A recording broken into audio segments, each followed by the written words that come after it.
Ada juga Dr. Imam Zamrozi nanti akan lebih panjang memberikan paparan tentang Bapak Muhammad Natsir dan semuanya. Alhamdulillah kita bersyukur pada Allah SWT. Saya juga terima kasih telah diberikan kesempatan untuk hadir di majelis yang mulia ini. Secara singkat, saya bertemu Pak Natsir itu juga ketika saya masih mahasiswa S1 di IPB gitu ya. Seingat saya ketemu Pak Natsir itu 4 atau 5 kali lah ketika mahasiswa itu. Yang banyak waktu itu saya berinteraksi dengan orang-orang kepercayaan Pak Natsir, terutama Pak Hardi Arifin yang sekarang dia juga pembina Dewan Dakwah. Itu sering sekali saya dulu kalau nyari informasi politik, informasi apa, itu ke rumah Pak Hardi Arifin tuh. Dia sekarang udah 82 tahun umurnya. Ya, dari tahun 84 saya sudah mengaji kepada Profesor Didin Habibudin, ya, sering ke rumah Pak Kiai Soleh Iskandar, ya, dan teruslah mengenal. Dan mungkin sudah berapa ya, 80, hampir 40 tahun ya, saya mulai intensif mengenal Pak Natsir dan pemikiran beliau. Sampai sekarang ini kami di Dewan Dakwah ya, masih ada senior-senior kami. Pak Wahid Alwi yang sudah 73 tahun, tapi selalu merasa yakin bahwa beliau itu baru 37 tahun.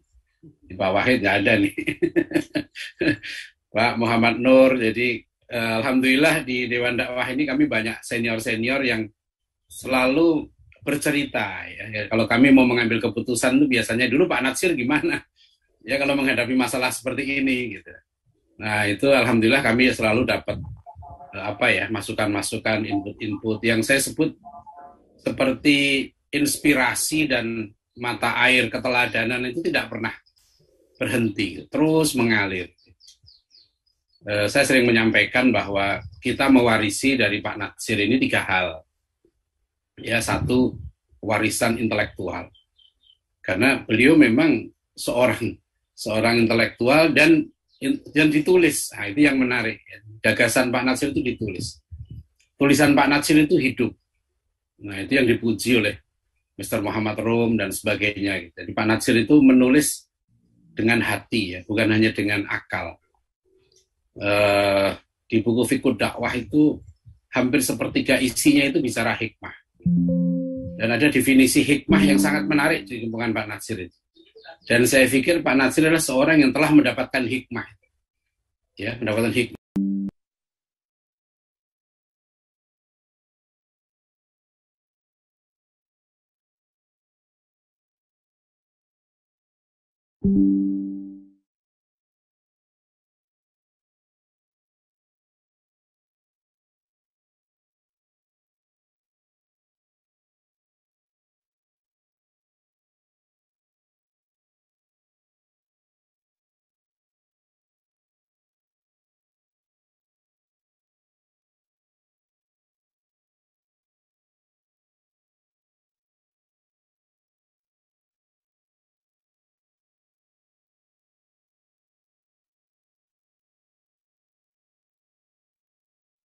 Recording in memiliki progress. kontribusi ya untuk bukan hanya menyelamatkan tapi juga menjayakan Indonesia itu.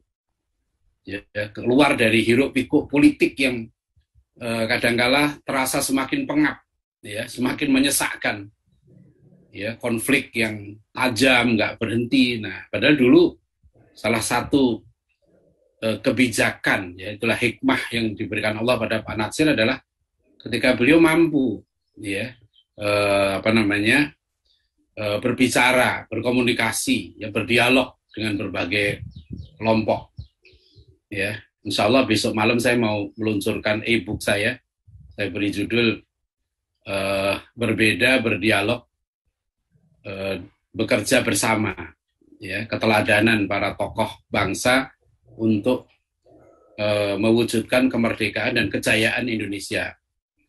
Ya, bagaimana Bung Karno mampu melakukan merajut, ya, kebersamaan ketika terjadi perbedaan tajam, konflik ideologis di BPUPK, ya, dikanalisasi dalam sebuah kelompok namanya Panitia 9. Dan hanya dalam hitungan hari saja Panitia 9 telah merumuskan satu perumusan pembukaan konstitusi yang sangat hebat, yang sampai sekarang masih dipakai di Indonesia sebagai pembukaan Undang-Undang Dasar 45.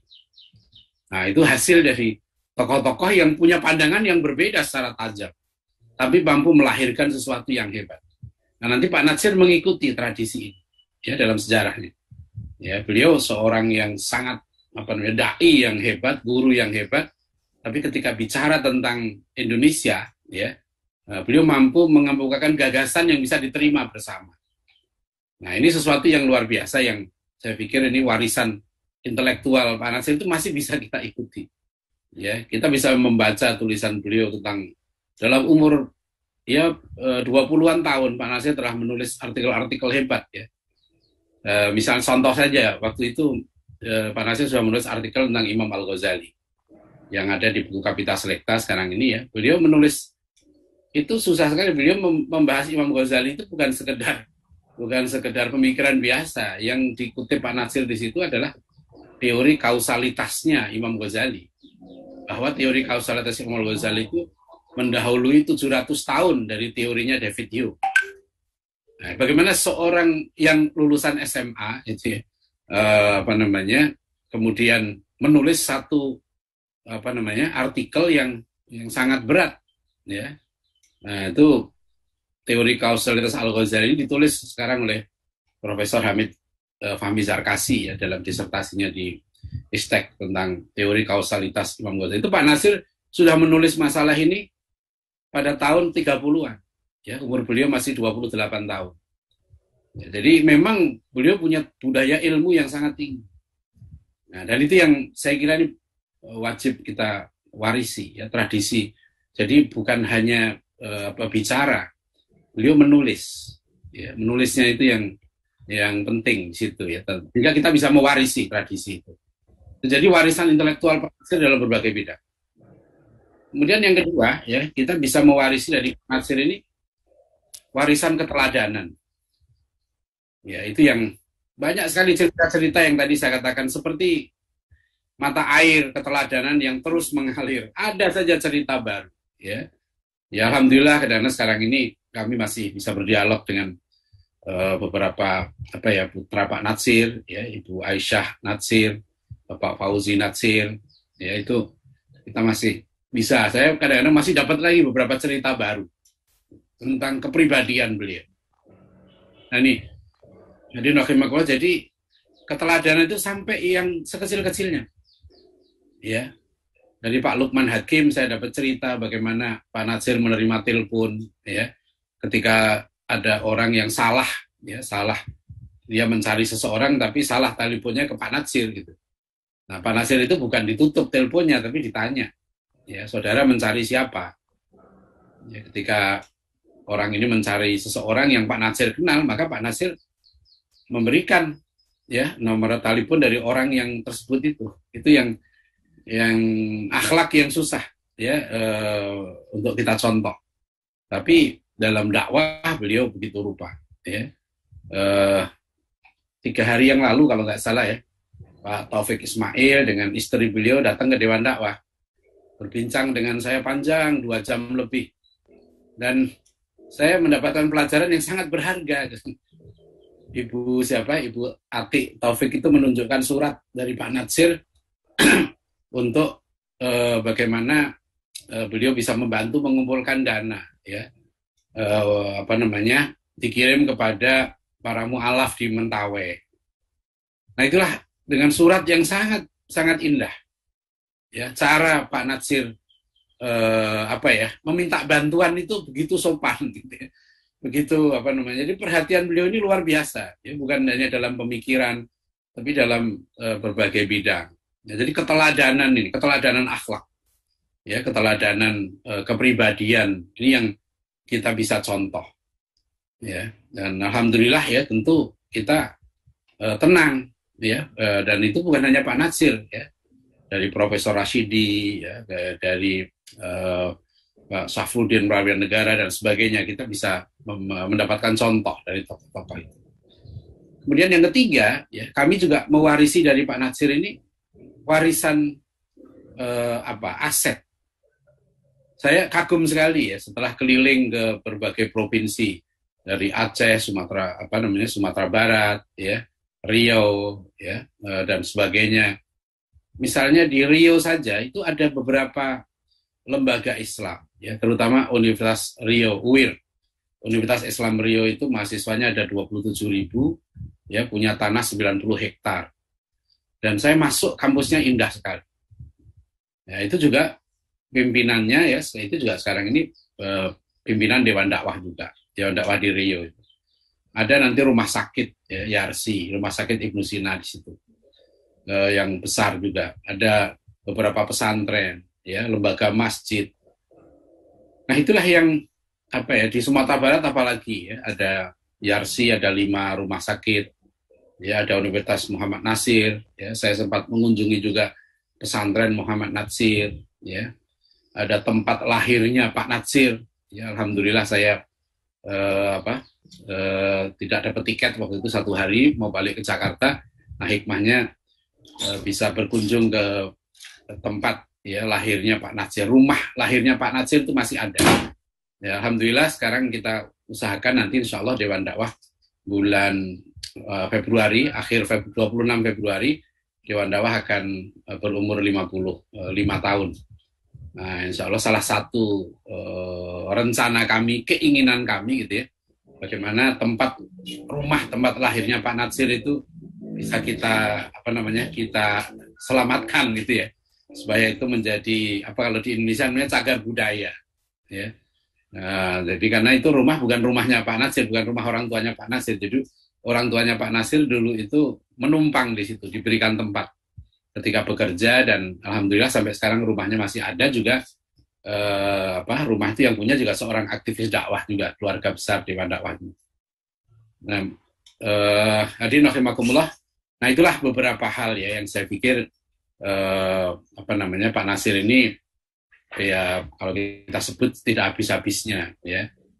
Sekecil-kecilnya hal-hal yang kecil beliau perhatikan ya, bahkan dunia ya, tentu kita tidak lupa yang sangat fenomenal surat dari Takeo Fukuda yang pernah menjadi Perdana Menteri Jepang tahun 93 ya, ketika Pak Natsir wafat, beliau mengirim surat dan isi suratnya itu bisa kita baca ya.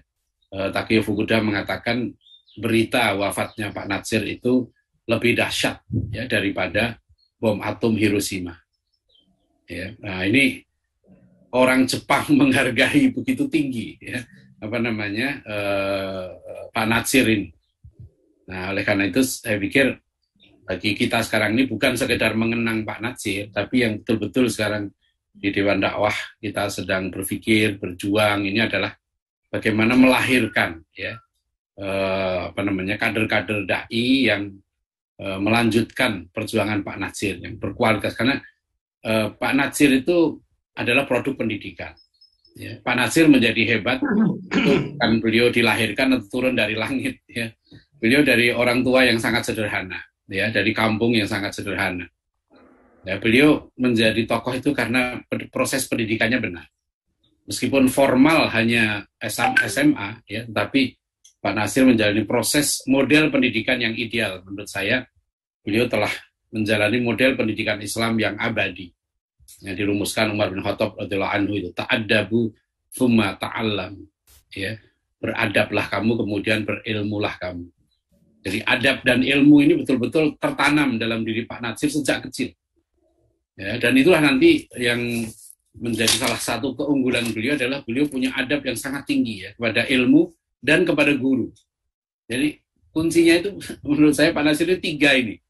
Beliau sangat punya adab tinggi ya kepada ilmu. Beliau sangat cinta ilmu, haus ilmu, cinta buku ya.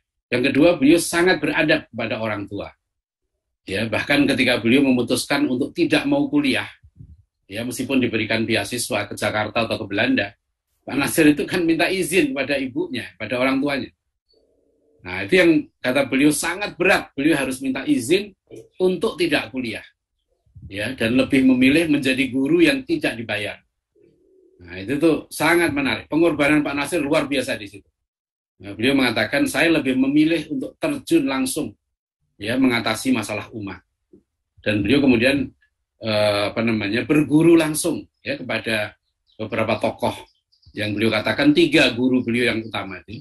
1 Hasan, ya, 2 Syekh Surkati, dan ketiga Haji Agus Salim.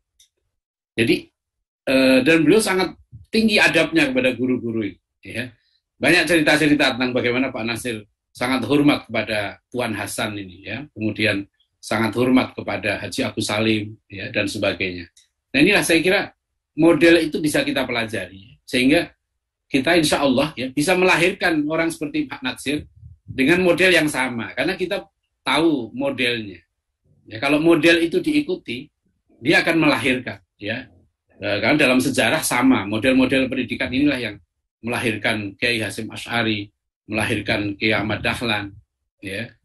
Saya baru penasaran Pak Habib Izin ke mengunjungi pesantren Tawalib, ya, di Padang Panjang.